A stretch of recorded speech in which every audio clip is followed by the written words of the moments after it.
Hey everyone, time for another Ticket Talk. Today I'm going to talk about this show, Meat Loaf, June 1st, 2016, at the RBC Theatre and Budweiser Gardens in London, Ontario. When I was a kid, I'd go to the record store and I would see this album on the shelves, Meat Loaf Bat Out of Hell. And it was the coolest cover. It was gothic art.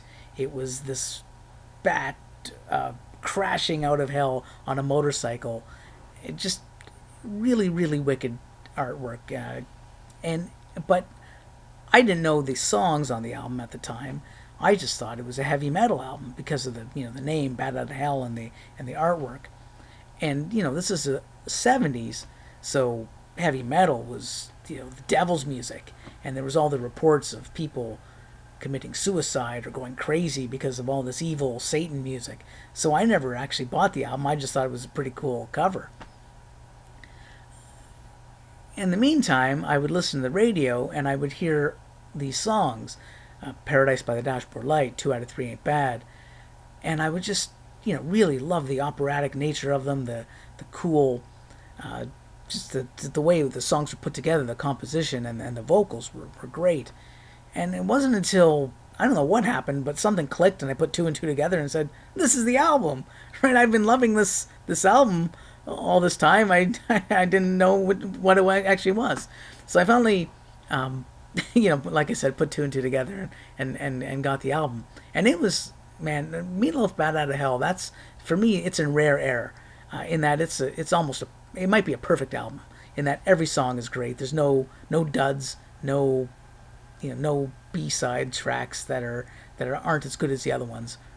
So I put it up there with things like Fleetwood Mac's Rumors, or Wish You Were Here by Pink Floyd, of course Full Moon Fever by Tom Petty. All of those to me are just perfect albums, and Meatloaf Bat Out of Hell is right up there. Every year since I've been a teenager, I was attending the Ontario Youth Parliament, and it's a charity I'm involved with even today. And every year we do at the dance, we play Paradise by the Dashboard Light, and this is a real cool scene that we do every year. So it's really just a fun song. Always enjoyed it, like I said. So I had seen Meatloaf in 2012 or 2013 at Massey Hall, and thought it was great. He was on point. The songs were just as I wanted to hear them.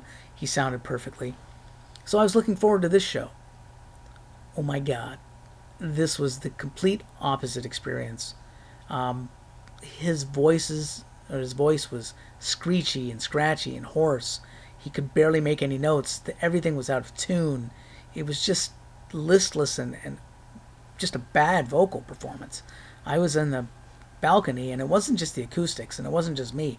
People were leaving by the droves from song two or three, and it didn't. People thought, oh, maybe it'll get better. It did not get better. It just got progressively worse.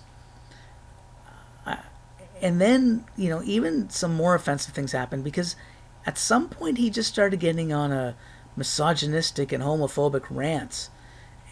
I remember after Paradise by the Dashboard Light finished, he, grabbed the girl really kind of violently. And I think in this point he was, trying to force a kiss on her, or had forced a kiss on her, which was really, left a bad taste in your mouth. And he said something like, she said no, and he's like, what a frigid dyke, or something just, really off putting. So, very disappointing, very offensive, and unfortunately, it's tainted my view on Meatloaf. I know that he had been sick on that tour. I think a few days later, I believe it was, he actually collapsed on stage. But I don't know. To me, if even the illness doesn't excuse just sort of the language and the tone of the show. And it's probably well, I think it's a safe bet to say I will not go see Meatloaf again. Can still respect the art, but I can't necessarily respect the artist. Anyhow, unfortunate story, but hopefully the next one will be a little happier, and there will be a next one. Keep tuned, stay tuned to this YouTube channel. All right, talk to you soon. Thanks.